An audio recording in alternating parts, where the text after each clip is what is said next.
A civil society can be described as a dense network of groups, communities, networks, and ties that stand between the individual and the modern state. Also known as the third sector of society, it comprises of civil society organizations and non-governmental organizations, along with government and businesses. The elements such as freedom of speech and an independent judiciary make up a democratic society. It is my firm belief that a country's strength ultimately comes first. As important as government is and laws, what makes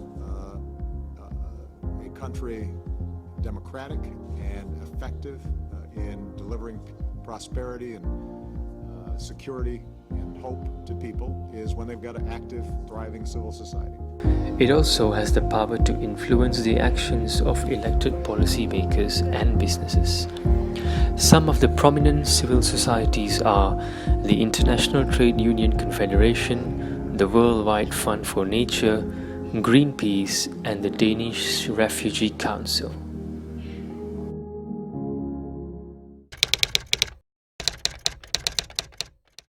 When you hear the word civil society, what is the first thing that comes to your mind? Civil society is the citizens participate in their own country for your own opinion. I think civil society consists of like NGOs.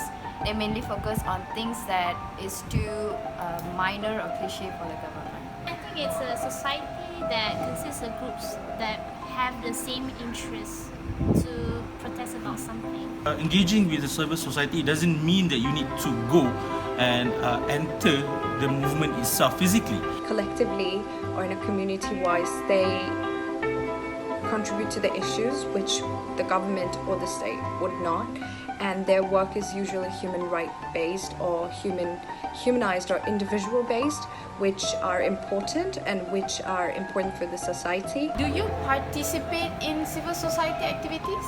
I'm not yet engaging with any civil society, but I really wanted to engage.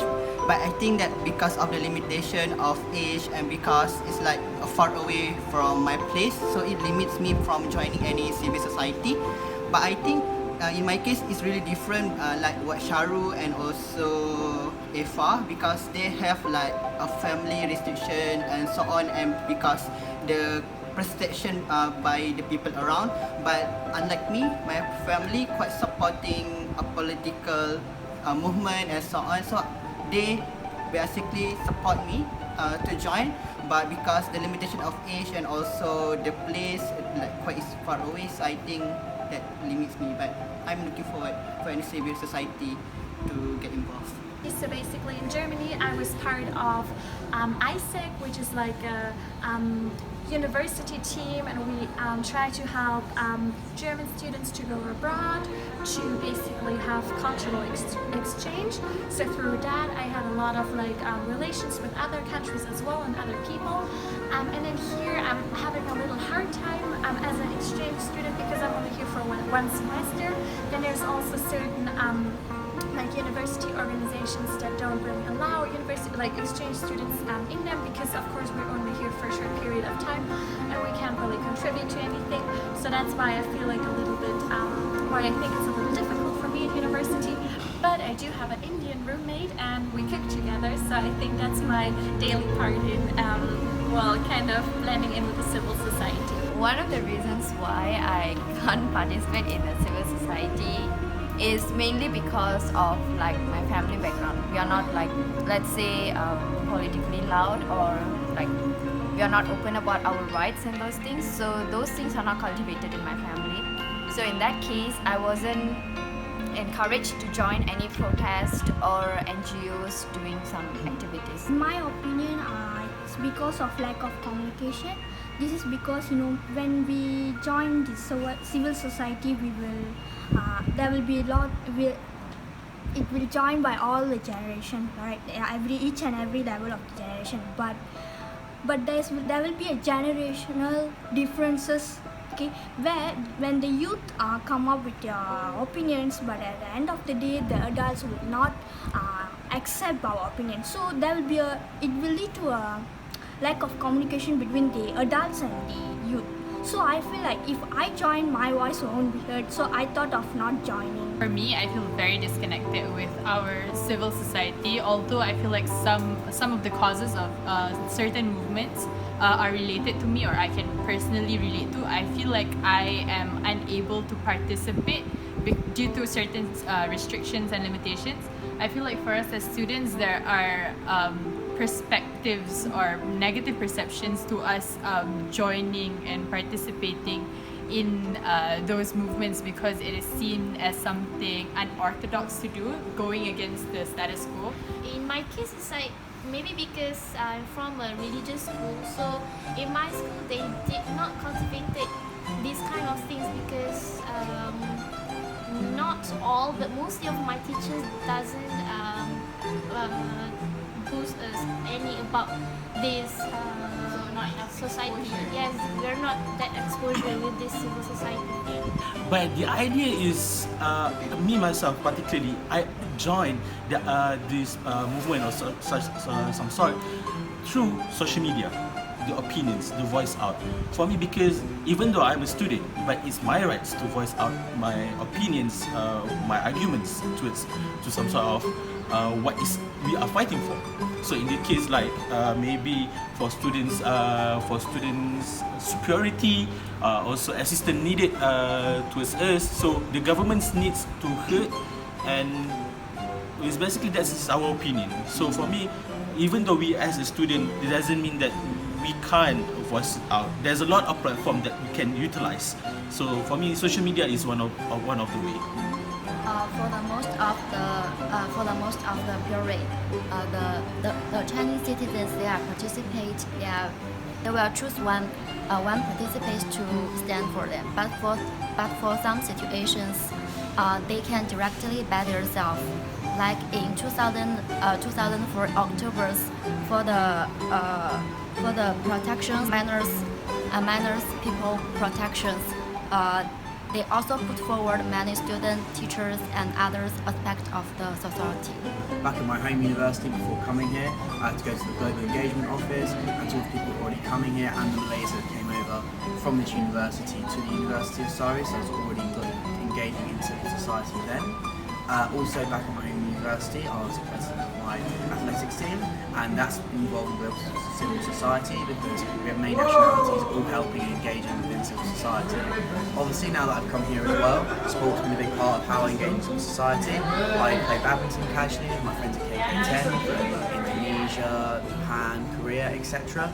Another way I engage is also through football, which is another great way to engage with a variety of students. Obviously living in the exchange college here as well makes it a lot easier for me to engage and feel part of civil society. We're going to talk about Japanese environmental issue. A large earthquake in 2011 destroyed Fukushima's nuclear power generation. As a result, the surrounding environment was contaminated by radiation. I participated in a demonstration against nuclear power plant in 2011, and at that time it was just after the sensitive accident. So many people took part in the movement almost every weekend, and I think it was one of the biggest civil society movement in Japan. Despite the fact that nuclear power plant problems have not been solved, the number of demonstrations is decreasing. This is because Japanese people tend to consider that civil society movement cannot affect successfully. So, however, Japan may continue to suffer from earthquakes and tsunamis. I think that it is necessary for students and people to actively consider the programs of nuclear power plants through demonstrations and elections. Thank you.